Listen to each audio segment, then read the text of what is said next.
জীবিতদের মৃত প্রমাণের চেষ্টা। ৩৪৩ ভোটারের নাম বাদ দিতে চেয়ে ৭ নম্বর ফর্ম জমা দিয়েছিলেন তমলুকের বিজেপি নেতা অমিত মণ্ডল।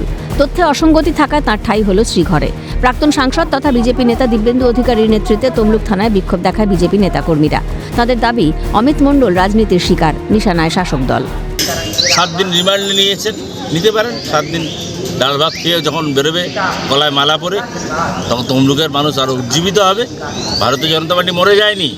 এটা নির্বাচন দপ্তর তাহলে ফর্ম 6, 7, 8 এই সব ফর্মগুলো বের করতেন না। কেন করেছেন? তৃণমূলের দালাল হয়ে পুলিশ এই কাজগুলো করছেন। মানে এটা কি পুরো রাজনীতির শিকার? পুরো রাজনৈতিক শিকার। জানা গেছে, তমলুকের কদুম বসানের 242 নম্বর বুথের 343 জনের নামে 7 নম্বর ফর্ম জমা করেছিলেন বিজেপি নেতা অমিত মণ্ডল, যার মধ্যে ওই বুথেই বিএলও আশফাক আলী বেগের পরিবারের বেশ কয়েকজন সদস্যের নাম ছিল। তার মধ্যে রয়েছেন তার মা শিক্ষারত্ন পুরস্কার প্রাপ্ত শিক্ষিকা আরজুমান লায়লা। বিষয়টি জানতে পেরে প্রশাসনের দ্বারস্থ হন বিএলও। এফআইআর দায়েরের পরই গ্রেফতার করা হয় বিজেপি নেতাকে।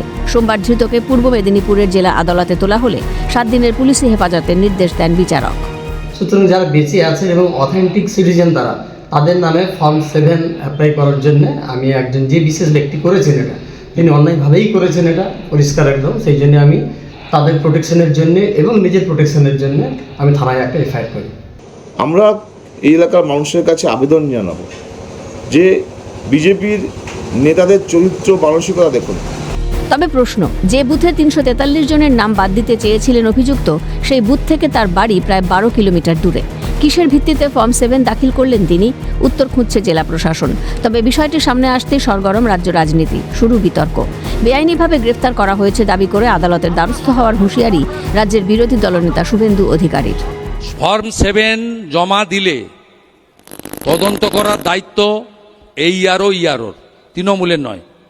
যে বেআইনিভাবে মমতা বন্দ্যোপাধ্যায়ের পাঠানো পুলিশ এসপি ইনচার্জ পূর্ব মেদিনীপুর, তিনি যে কায়দায় তার মুখ্যমন্ত্রী এবং ডিজিকে খুশি করার জন্য 7 দিনের পিসি চেয়ে বিজেপির পঞ্চায়েতকে জেলে পাঠিয়েছেন, পারেন না করতে।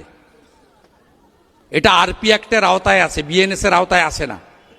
আমরা হাইকোর্টে চ্যালেঞ্জ করছি, উত্তর ওখানে দিতে হবে এবং ইলেকশন কমিশনকে পার্টি করছি আমরা। তবে ঘটনায় তোপ দাগতে ছাড়েননি বাম নেতা সুজন চক্রবর্তী। কমিশনের ভূমিকায় প্রশ্ন তুলে তাঁর কটাক্ষ, মানুষের ভোটাধিকার কেড়ে নেওয়ার জন্যই বিজেপি। যে এসআইআর এর মধ্য দিয়ে রাজনৈতিক মনোভাবে চলতে চাইছে নির্বাচন কমিশন, এবং সেই কারণে 343 জনের নামে অবজেকশন দিয়ে মৃত দেখিয়ে দিয়ে বিজেপির নেতা, এই বিজেপি মানুষ মারা বিজেপি, মানুষের নাম কেটে দেওয়ার জন্য বিজেপি, ভোটের অধিকার কেড়ে নেওয়ার জন্য বিজেপি। এসআইআর এর নামে বৈধ ভোটারের নাম বাদ দেওয়ার চক্রান্ত চলছে, এই অভিযোগে ইতিমধ্যে সরব তৃণমূল।